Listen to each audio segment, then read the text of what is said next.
नमस्कार। Political pitch पे आप सभी लोगों का स्वागत है। आगामी लोकसभा चुनाव में दिल्ली में फिर से भारतीय जनता पार्टी हैट्रिक लगाएगी। आपको लगेगा झटका, कांग्रेस अपनी खोई हुई जमीन को करेगी हासिल। दिल्ली में आगामी लोकसभा चुनाव के लिए तमाम राजनीतिक दल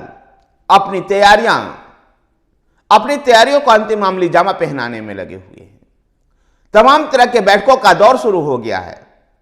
गठबंधन के लिए सहयोगियों से बातचीत की जा रही है। उम्मीदवारों की तलाश के लिए तमाम तरह के सर्वेक्षण करवाए जा रहे हैं। इसी बीच मूड ऑफ नेशंस ने एक सर्वे किया है। मूड ऑफ नेशन के सर्वे के अनुसार दिल्ली में फिर से एक बार भारतीय जनता पार्टी सातों के सातों सीटें जीत सकती है। दिल्ली में लोकसभा की 7 सीटें हैं। इन 7 सीटों में से उत्तर पश्चिमी दिल्ली लोकसभा क्षेत्र, उत्तर पूर्वी दिल्ली लोकसभा क्षेत्र, पूर्वी दिल्ली लोकसभा क्षेत्र, दक्षिणी दिल्ली लोकसभा क्षेत्र, नई दिल्ली और चांदनी चौक लोकसभा क्षेत्र है।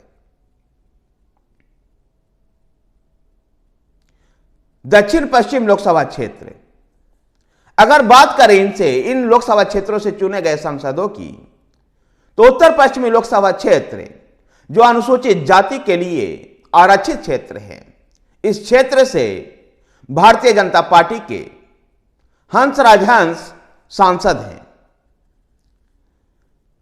उत्तर पूर्वी लोकसभा क्षेत्र से भोजपुरी गायक, भोजपुरी के सुपरस्टार मनोज तिवारी उत्तर पूर्वी दिल्ली लोकसभा क्षेत्र का प्रतिनिधित्व करते हैं।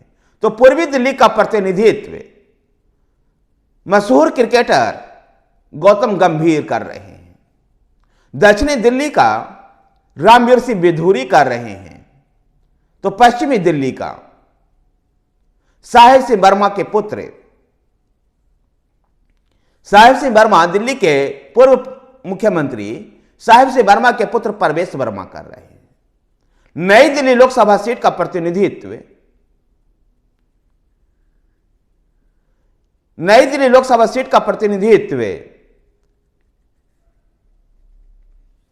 मीनाक्षी लेखी कर रही है, जो इस समय केंद्र में मंत्री भी है। चांदनी चौक लोकसभा क्षेत्र का प्रतिनिधित्व डॉक्टर हर्षवर्धन कर रहे हैं, जो केंद्र में मंत्री भी रहे हैं, नरेंद्र मोदी सरकार में भी मंत्री रहे हैं। उनकी पहचान पोलियो टीकाकरण से लेकर के है। भारत में पहली बार पोलियो टीकाकरण का शुभारंभ दिल्ली के स्वास्थ्य मंत्री रहते हुए डॉक्टर हर्षवर्धन ने ही शुरू किया था। इन 7 लोकसभा सीट में 2014 और 2019 की भांति मूड ऑफ नेशन के सर्वे के अनुसार भारतीय जनता पार्टी फिर से एक बार हैट्रिक लगा सकती है। 7 के 7 लोकसभा सीट फिर से भारतीय जनता पार्टी के पक्ष में आने की ओर रुझान दिखाई दे रहा है। यद्यपि अभी भारतीय जनता पार्टी ने इन लोकसभा क्षेत्रों से उम्मीदवार तय नहीं किए हैं।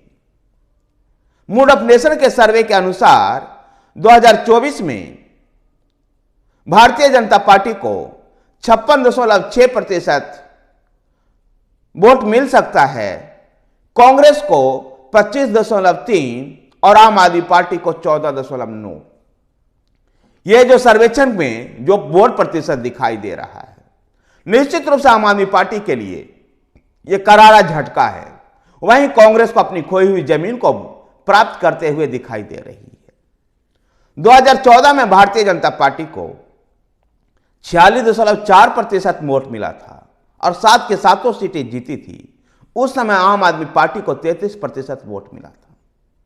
जबकि 2019 के लोकसभा चुनाव में भारतीय जनता पार्टी को 57% वोट और 7 के 7 लोकसभा सीट, कांग्रेस को 22.5% वोट और दिल्ली के 7 में से 5 लोकसभा क्षेत्रों में नंबर 2 पर थी कांग्रेस। आम आदमी पार्टी को 18% वोट। लोकसभा चुनाव में आम आदमी पार्टी का सिमटता वोट बैंक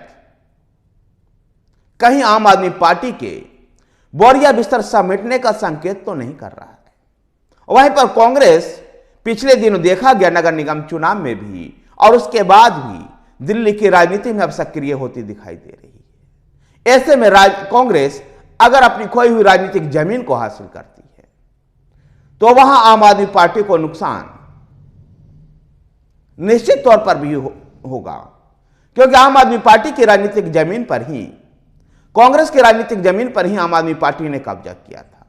ऐसे में कांग्रेस अपनी राजनीतिक जमीन को हासिल करते हुए दिखाई दे रही है। यद्यपि 2024 के लोकसभा चुनाव में आम आदमी पार्टी और कांग्रेस के बीच में गठबंधन की भी चर्चाएं हैं और दोनों ही दल इसके लिए कई दौर की बैठक कर चुके हैं।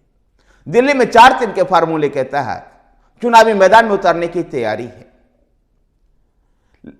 चुनाव से पहले मूड ऑफ नेशन के इस सर्वे ने निश्चित रूप से आम आदमी पार्टी को झटका दिया है।